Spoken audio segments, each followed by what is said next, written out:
ಒಂದು ಅಪ್ಡೇಟ್ಸ್ ಲಭ್ಯವಾಗ್ತಾ ಇದೆ. June 3ರಂದು DK Shivakumar ಪ್ರಮಾಣ ವಚನವನ್ನ ಮಾಡಲಿದ್ದಾರೆ. ನೂತನ ಸಿಎಂ ಆಗಿ ಅಧಿಕಾರವನ್ನ ಸ್ವೀಕಾರ ಮಾಡಲಿದ್ದಾರೆ ಡಿಕೆ ಶಿವಕುಮಾರ್ ಅವರು. ನಾಳೆಯ ಸಿಎಲ್ಪಿ ಸಭೆಯಲ್ಲಿ ಅಧಿಕೃತ ಘೋಷಣೆ ಕೂಡ ಆಗಲಿದೆ. ಕಂಠೀರವ ಕ್ರೀಡಾಂಗಣದಲ್ಲಿ ಡಿಕೆ ಶಿವಕುಮಾರ್ ಪ್ರಮಾಣ ವಚನವನ್ನ ಮಾಡಲಿದ್ದಾರೆ.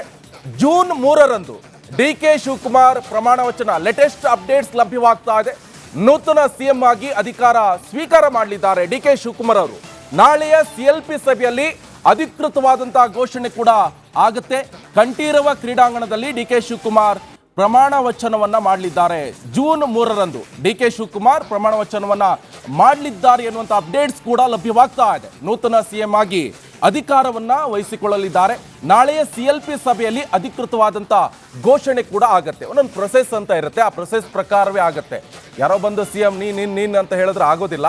ಸಿಎಲ್ಪಿ ಮೀಟಿಂಗ್ ಅನ್ನ ಮಾಡಲಿದ್ದಾರೆ. ಸಿಎಲ್ಪಿ ಮೀಟಿಂಗ್ ಸಂದರ್ಭದಲ್ಲಿ ಅಲ್ಲೇನು ಹೇಳ್ತಾರಲ್ವಾ ಅದನ್ನೇ ಅಧಿಕೃತವಾಗಿ ಮಾಡಲಿದ್ದಾರೆ. ಸೊ ನಾಳೆ ಒಂದಿಷ್ಟು ಅಪ್ಡೇಟ್ ಆಗುತ್ತೆ ಇದೇ ವಿಚಾರಕ್ಕೆ ಸಂಬಂಧಪಟ್ಟಂತೆ. ಸೊ ಕಂಠೀರವ ಕ್ರೀಡಾಂಗಣದಲ್ಲಿ ಡಿಕೆ ಶಿವಕುಮಾರ್ ಅವರ ಪ್ರಮಾಣ ವಚನ ಕಾರ್ಯಕ್ರಮ ಆಗುತ್ತೆ. ಜೂನ್ 3ರಂದು ಡಿಕೆ ಶಿವಕುಮಾರ್ ಪ್ರಮಾಣ ವಚನವನ್ನ ಮಾಡಲಿದ್ದಾರೆ. ಈಗಾಗಲೇ ಸಾಕಷ್ಟು ಜನ ಅವರು ಸಾಕಷ್ಟು ಜ್ಯೋತಿಷಿಗಳನ್ನ ನಂಬ್ತಾರೆ. ಒಂದಿಷ್ಟು ಜ್ಯೋತಿಷಿಗಳು ಒಂದೊಂದು ಡೇಟ್ಸ್ ಕೂಡ ಹೇಳಿದ್ದಾರೆ.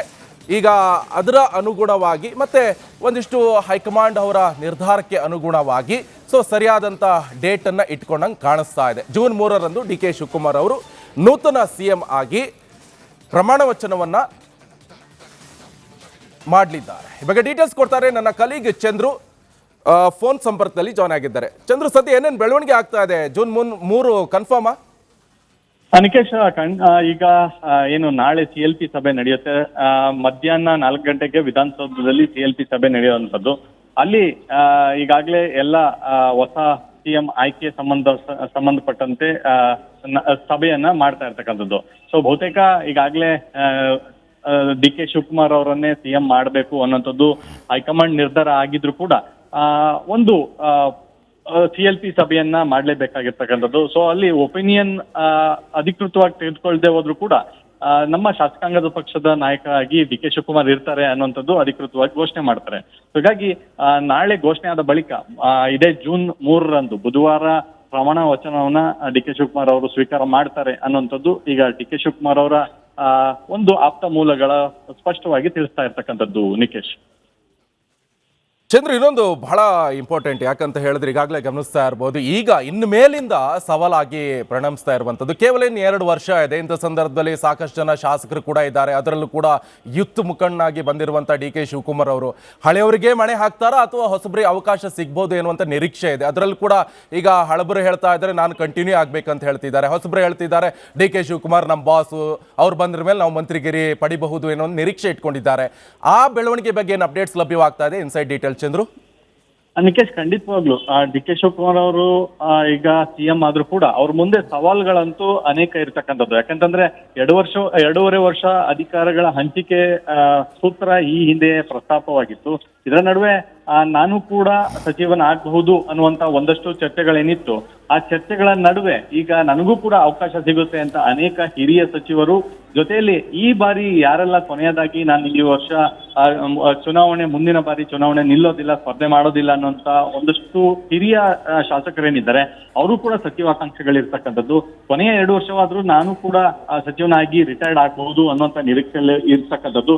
ಇದರ ಜೊತೆಗೆ ಪ್ರಥಮ ಬಾರಿ ಶಾಸಕರಾಗಿರ್ತಕ್ಕಂಥವ್ರು ಮತ್ತು 3ನೇ ಬಾರಿ ಶಾಸಕರಾಗಿರ್ತಕ್ಕಂಥವ್ರು ಕೂಡ ಈ ಒಂದು ಸಚಿವಾಕಾಂಕ್ಷೆಗಳ ಪಟ್ಟಿಯಲ್ಲಿ ಇರ್ತಕ್ಕಂಥದ್ದು. ಹಾಗಾಗಿ ಇದೆಲ್ಲದರ ಒಂದು ವಿಚಾರಗಳನ್ನ ನೋಡೋದಾದ್ರೆ ಯಾರೆಲ್ಲ ಸಚಿವ ಆಗ್ತಾರೆ ಅನ್ನುವಂಥದ್ದು, ಜೊತೆಲಿ ಹೈಕಮಾಂಡ್ಗೆ ಬಿಟ್ಟಂತ ವಿಚಾರ, ಜೊತೆಲಿ ಹೈಕಮಾಂಡ್ ಯಾರನ್ನೆಲ್ಲ ಸೂಚಿಸುತ್ತೆ, ಜೊತೆಯಲ್ಲಿ ಸಿದ್ದರಾಮಯ್ಯನವರು ಕೂಡ ತನ್ನ ಆಪ್ತರ ಬಳಗದಲ್ಲಿರ್ತಕ್ಕಂಥವ್ರಿಗೂ ಕೂಡ ಸಚಿವ ಸ್ಥಾನ ಕೊಡಬೇಕು ಅನ್ನುವಂತ ಈ ಎಲ್ಲ ಲೆಕ್ಕಾಚಾರಗಳೇನಿದಾವೆ. ಇದರ ನಡುವೆ ಯಾರೆಲ್ಲ ಆಗ್ತಾರೆ ಅನ್ನೋದು ಕೂಡ ಬಹಳಷ್ಟು ಕುತೂಹಲ ಇರ್ತಕ್ಕಂಥದ್ದು. ನಿಕೇಶ್, ಈಗ ಚಂದ್ರು, ಪ್ರಮುಖವಾಗಿ ಸಿಎಂ ಪಟ್ಟದ ತ್ಯಾಗದ ಹಿಂದೆ ಹಲವು ಬೇಡಿಕೆ ಇಟ್ಟಿದ್ರು ಕೂಡ ಹೈಕಮಾಂಡ್ ಇಲ್ಲಿವರೆಗೂ ಕೂಡ ಸಿಎಂ ಬದಲಾವಣೆ ವಿಚಾರವಾಗಿ ಕಾದು ನೋಡುವ ತಂತ್ರದಲ್ಲೇ ಇತ್ತು. ಆದ್ರೆ ಫೈನಲಿ ಬೆಂಬಿಡದ ಬೇತಾಳದ ರೀತಿ ತಗ್ಲ ಹಾಕೊಂಡಿದ್ದು ಡಿ ಕೆ ಶಿವಕುಮಾರ್ ಅವರು ಸುಮಾರು 6 ತಿಂಗಳಿಂದಲೂ ಕೂಡ ಸತತ ಪ್ರಯತ್ನವನ್ನ ಮಾಡ್ತಾ ಇದ್ರು. ಆದ್ರೆ ಪ್ರಮುಖವಾಗಿ ನೋಡಿ ಇಲ್ಲಿ ಇನ್ನೊಂದು ಗಮನಿಸುವ ಅಂಶ ಏನಪ್ಪಾ ಅಂತಂದ್ರೆ ಶಾಸಕರ ಅಭಿಪ್ರಾಯದಲ್ಲೂ ಕೂಡ ಸಚಿವರ ಅಭಿಪ್ರಾಯದಲ್ಲೂ ಕೂಡ ಒಂದಷ್ಟು ಭಿನ್ನಾಭಿಪ್ರಾಯಗಳಿದೆ. ಏನೇ ಇದ್ರೂ ಕೂಡ ಡಿ ಕೆ ಶಿವಕುಮಾರ್ ಅವರನ್ನ ಸಿಎಂ ಆಗಿ ಒಪ್ಕೊಳ್ಳುವಂತಹ ವಿಚಾರಕ್ಕೆ ಸಂಬಂಧಪಟ್ಟಂತೆ ಸೊ ಮುಂದಿನ ದಿನಗಳಲ್ಲಿ ಇದು ಕೂಡ ಕಷ್ಟ ಆಗಬಹುದಾ ಡಿ ಕೆ ಶಿವಕುಮಾರ್ ಅವರಿಗೆ ಅಂತ? ಖಂಡಿತವಾಗ್ಲು. ಯಾಕಂತಂದ್ರೆ ಡಿ ಕೆ ಶಿವಕುಮಾರ್ ಅವರು ಏನೋ ಹೈಕಮಾಂಡ್ ಬಳಿ ಮನವಿಯನ್ನ ಮಾಡಿ ಈಗ ಸಿಎಂ ಆಗ್ತಾ ಇದ್ದಾರೆ.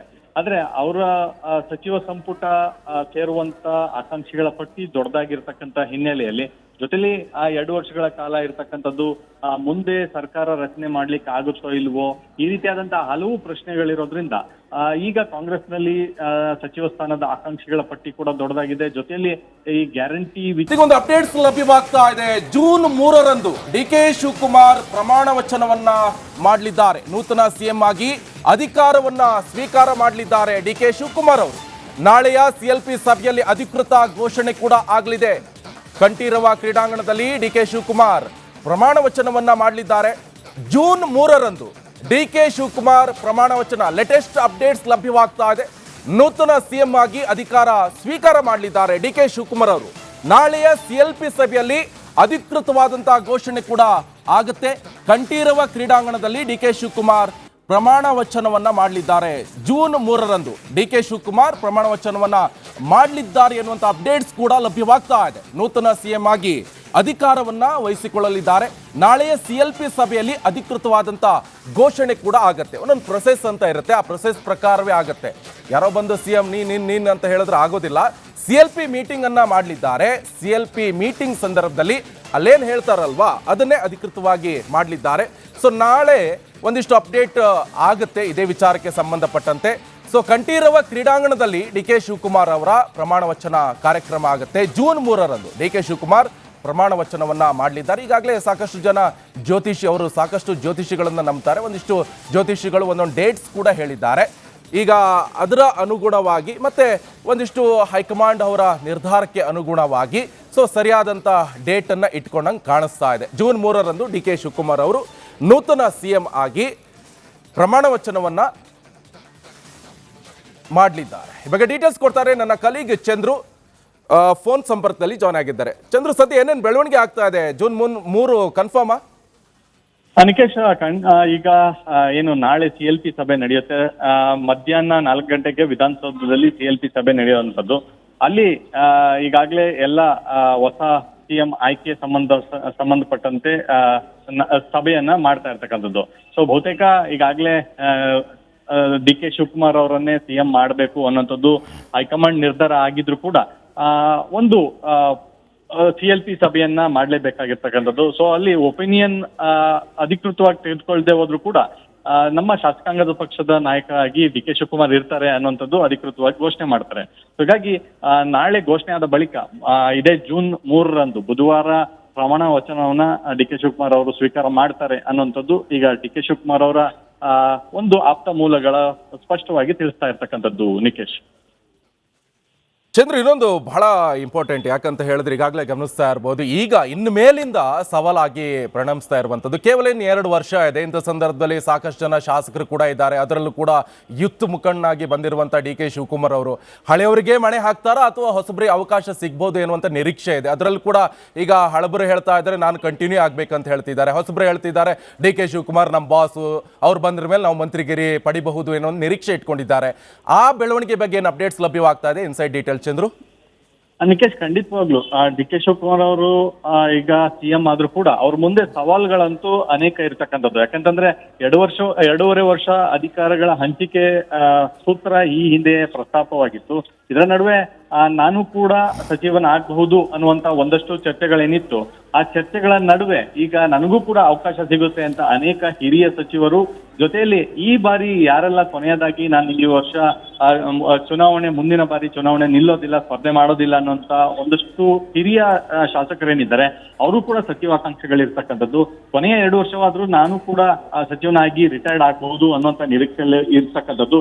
ಇದರ ಜೊತೆಗೆ ಪ್ರಥಮ ಬಾರಿ ಶಾಸಕರಾಗಿರ್ತಕ್ಕಂಥವ್ರು ಮತ್ತು 3ನೇ ಬಾರಿ ಶಾಸಕರಾಗಿರ್ತಕ್ಕಂಥವ್ರು ಕೂಡ ಈ ಒಂದು ಸಚಿವಾಕಾಂಕ್ಷಿಗಳ ಪಟ್ಟಿಯಲ್ಲಿ ಇರ್ತಕ್ಕಂಥದ್ದು. ಹಾಗಾಗಿ ಇದೆಲ್ಲದರ ಒಂದು ವಿಚಾರಗಳನ್ನ ನೋಡೋದಾದ್ರೆ ಯಾರೆಲ್ಲ ಸಚಿವ ಆಗ್ತಾರೆ ಅನ್ನುವಂಥದ್ದು, ಜೊತೆಲಿ ಹೈಕಮಾಂಡ್ಗೆ ಬಿಟ್ಟಂತ ವಿಚಾರ, ಜೊತೆಲಿ ಹೈಕಮಾಂಡ್ ಯಾರೆಲ್ಲ ಸೂಚಿಸುತ್ತೆ. ಜೊತೆಯಲ್ಲಿ ಸಿದ್ದರಾಮಯ್ಯನವರು ಕೂಡ ತನ್ನ ಆಪ್ತರ ಬಳಗದಲ್ಲಿರ್ತಕ್ಕಂಥವ್ರಿಗೂ ಕೂಡ ಸಚಿವ ಸ್ಥಾನ ಕೊಡಬೇಕು ಅನ್ನುವಂತ ಈ ಎಲ್ಲಾ ಲೆಕ್ಕಾಚಾರಗಳೇನಿದಾವೆ, ಇದರ ನಡುವೆ ಯಾರೆಲ್ಲ ಆಗ್ತಾರೆ ಅನ್ನೋದು ಕೂಡ ಬಹಳಷ್ಟು ಕುತೂಹಲ ಇರ್ತಕ್ಕಂಥದ್ದು ನಿಕೇಶ್. ಈಗ ಚಂದ್ರು, ಪ್ರಮುಖವಾಗಿ ಸಿಎಂ ಪಟ್ಟದ ತ್ಯಾಗದ ಹಿಂದೆ ಹಲವು ಬೇಡಿಕೆ ಇಟ್ಟಿದ್ರು ಕೂಡ ಹೈಕಮಾಂಡ್ ಇಲ್ಲಿವರೆಗೂ ಕೂಡ ಸಿಎಂ ಬದಲಾವಣೆ ವಿಚಾರವಾಗಿ ಕಾದು ನೋಡುವ ತಂತ್ರದಲ್ಲೇ ಇತ್ತು. ಆದ್ರೆ ಫೈನಲಿ ಬೆಂಬಿಡದ ಬೇತಾಳದ ರೀತಿ ತಗ್ಲ ಹಾಕೊಂಡಿದ್ದು ಡಿ ಕೆ ಶಿವಕುಮಾರ್ ಅವರು ಸುಮಾರು 6 ತಿಂಗಳಿಂದಲೂ ಕೂಡ ಸತತ ಪ್ರಯತ್ನವನ್ನ ಮಾಡ್ತಾ ಇದ್ರು. ಆದ್ರೆ ಪ್ರಮುಖವಾಗಿ ನೋಡಿ ಇಲ್ಲಿ ಇನ್ನೊಂದು ಗಮನಿಸುವ ಅಂಶ ಏನಪ್ಪಾ ಅಂತಂದ್ರೆ, ಶಾಸಕರ ಅಭಿಪ್ರಾಯದಲ್ಲೂ ಕೂಡ ಸಚಿವರ ಅಭಿಪ್ರಾಯದಲ್ಲೂ ಕೂಡ ಒಂದಷ್ಟು ಭಿನ್ನಾಭಿಪ್ರಾಯಗಳಿದೆ. ಏನೇ ಇದ್ರೂ ಕೂಡ ಡಿ ಕೆ ಶಿವಕುಮಾರ್ ಅವರನ್ನ ಸಿಎಂ ಆಗಿ ಒಪ್ಕೊಳ್ಳುವಂತಹ ವಿಚಾರಕ್ಕೆ ಸಂಬಂಧಪಟ್ಟಂತೆ